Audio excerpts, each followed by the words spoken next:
Well, there's people that voted for Biden that are doing it now. They're like, what did I do? Right. Like, what did I choose? Like, how is this guy? Yeah, you just can't listen to an interview or he's saying some of the stuff he says that just makes no sense at all. It's like you can't listen to those interviews and feel like you made a good decision. I don't know how you could. Did you hear what he said like yesterday or a couple days ago? Mm-mm. He was talking about the Revolutionary War.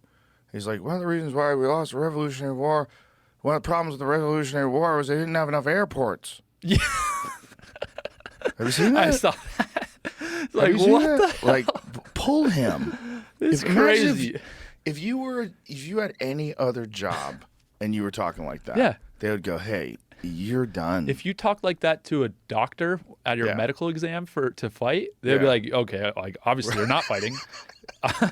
You would also, here's 8 weeks of being helped out by a professional, like right. You might not ever do anything again. No, it's one of the wildest things ever. It's insane. Yeah, and the media gaslighting you. Is this the video you're talking about? Let me see what this one says. I don't think it is. By the way, the same stable genius that said the biggest problem we had in the Revolutionary War is we didn't have enough airports. Whoa. Yeah, that's it. Whoa. Right, What? Just for the record. Is that fake? It's not fake, but he was referencing Trump saying that. Here's what Trump saying it in 2019. Oh. Donald Trump said something about that. And he didn't say Jesus. He said a stable genius, and that's where the transcription. Let me hear what it says. What did he say?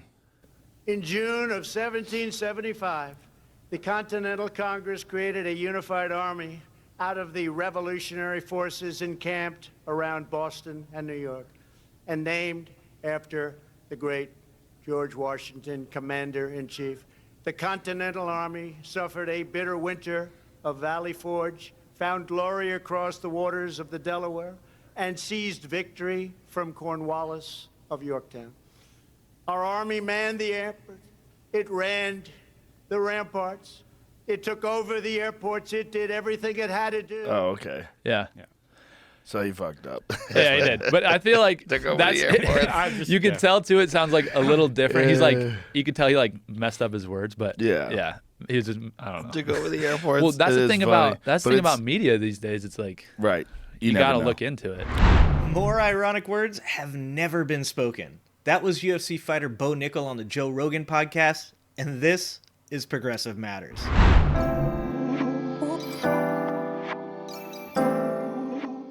There's nothing quite like watching two guys that possibly have CTE get together to discuss how wrong everyone is about Donald Trump. Do you remember the good old days of the Joe Rogan podcast when he would bring on such noted thinkers as Steven Pinker, Neil deGrasse Tyson, Brian Cox, and Jonathan Haidt? Well, that was before he got triggered hard by criticism from the left when he was called out for support of fringe conspiracy theories, spreading COVID misinformation, and supporting a guy that claimed children that died in a mass shooting were crisis actors. Now the show is mostly just Joe Rogan hopped up on TRT, HGH, and Deer Antler hanging out with such philosophers as Shane Gillis, Tim Dillon, Eddie Bravo, and a host of dudes that have experienced more traumatic brain injuries than an entire NFL team. Now, I myself have watched and laughed at many a Joe Rogan podcast, but lately Rogan seems to be diving headfirst into the same ridiculous topic over and over again.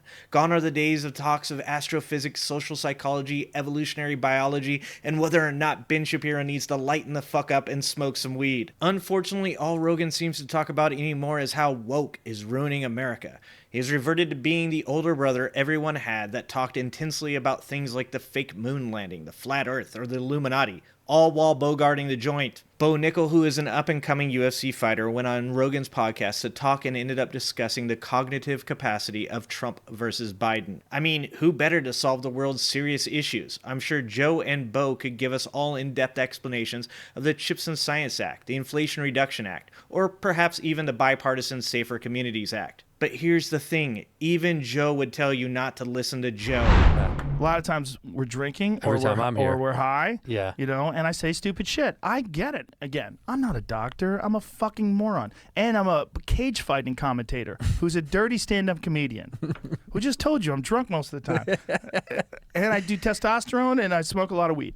But I'm not a respected source of information, even for me. If I say things, I'm always going, check on that, Jamie. I don't know if that's true. Right. I do that all the time. When someone tells you who they are, you should listen. And Rogan has said it many times. At one point telling a reporter, I talk shit for a living. That's why this is so baffling to me. If you are taking vaccine advice from me, is that really my fault? What dumb shit were you about to do when my stupid ideas sounded better? You know that dude who made people eat animal dicks on TV? How does he feel about medicine? And look, I love some good comedy, and when Joe and his guests are making wild statements that absolutely no one should ever take seriously, I can recognize them as hyperbolic and laughable. But unfortunately, many people out there nowadays are having a hard time deciding whether or not lasers are being shot from space by Jewish overlords, or whether or not JFK Jr. will be making a surprise return from the grave to join Trump at a rally. And Joe, who on multiple occasions has said the words, and I quote, no one should listen to me, I'm an idiot, seems to be missing the point that these people are willing to believe anything. Here's We're the gonna be thing. fine. Listen, I'm going to be honest with you. I'm kind of retarded. Donald Trump isn't some kind of titan of intellect, regardless of what Bo Nickal observed while out on the golf course. Trump has shown over and over again in the past that he is capable of saying some of the most ridiculously insane things, and that is not some crazy gaslighting by the media. He's literally asked if he could nuke a hurricane, or if it was safe to inject bleach. He's talked about clean coal and windmills giving people cancer. He once claimed the stealth fighter was literally invisible. Political commentator and comedian Bill Maher had this to say to Rogan about Trump's mental capacity. I'll give you this point. Trump looks a lot and sounds a lot more hearty and robust and healthy. That's true. He's a city roach. He eat the worst things he eats, the stronger he gets. You cannot kill him. No, I He's agree. also the only guy that didn't noticeably age the moment he got into the White House. No, we did. We aged when he was in office. He was fine. You're right. He didn't look like he aged. He always looks the same. But he's a criminal, and he's crazy, and he's stupid. And crazy and stupid are two different things. When you say crazy, what do you base Okay, that on? let me give you an example. Stupid is like Frederick Douglass is alive, or the stealth bomber is literally invisible. Right. Or nobody knew health care was hard to solve.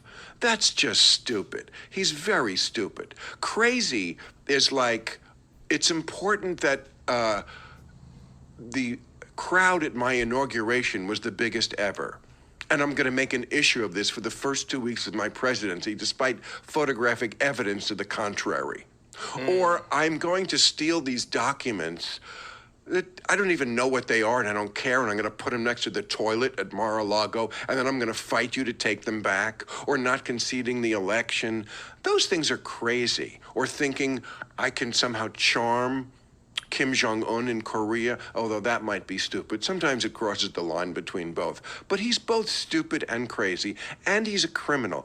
You know, he's not being charged in these trials because he's a liar. They purposely didn't do that. Apparently it's okay, it's not illegal to lie to the American people. And of course he did lie and continues to lie. He still hasn't conceded the election, which he plainly lost. He's charged with actual crimes. He's a dangerous guy. The idea that he could be president again, as opposed to Joe Biden, again, Joe Biden, not my first choice, not my 100th choice, but the other guy is a crazy, stupid criminal. We live in a day and age where people spend the majority of their time not trying to find out what's true, but instead trying to find information that fits their narrative. People have chosen symbolism over substance. Populism has become the flavor of the day, and everyday Americans are eating it up. The narrative that people like Trump represent a change that will bring about real and lasting happiness and unity to America is understandably inviting. But anybody with an ability to think critically can see through the thin facade that Trump represents anyone but himself. The problem with media like Rogan's podcast bringing on people like Bo Nickal, who I do not fault for expressing his opinion on the subject, as is his right to do, is that there are too many people that want to take that word at face value without realizing that it was researched about as well as George Santos Bezos' background. Rogan and Nickal don't seem to care that they were wrong and that they had just ironically proven the point that Trump himself is actually unfit to run the country by their own established metrics. No, instead they make excuses and act as though it's no big deal if Trump did it, only if Biden does it. Doesn't seem to matter. Running a country is an incredibly complicated task. A person's ability can't be judged by how good their golf swing is or how catchy their slogan is. No, instead we have to judge the substance of the actions that they take that affect the actual running of the country. In Biden's case, he has successfully led the country through an incredibly difficult time, showing an ability to handle multiple issues abroad as well as wrangling inflation and stabilizing the economy. He has passed legislation that will secure America's future while dealing with the opposition of one of the most dysfunctional House of Representatives that has ever existed. Meanwhile, Trump has tried to overturn an election, been found guilty of sexually abusing E. Jean Carroll, been indicted for stealing classified information, and has been found guilty of multiple counts of fraud. It seems like an easy decision from my point of view, but as Rogan himself has pointed out, being aware of one's own ignorance is hard. If only Joe could pull a Bill and Ted's Excellent Adventure and go have a talk with his older self. People are outbreeding smart people at a fucking staggering pace, and nobody ever even talks about it. But we all kind of know it's happening. And the real problem is most of us are dumb. We don't want to admit it. But really, how many of us are really smart? Look, I know I'm stupid. I know I'm stupid, but yet I'm smarter than almost everybody I meet.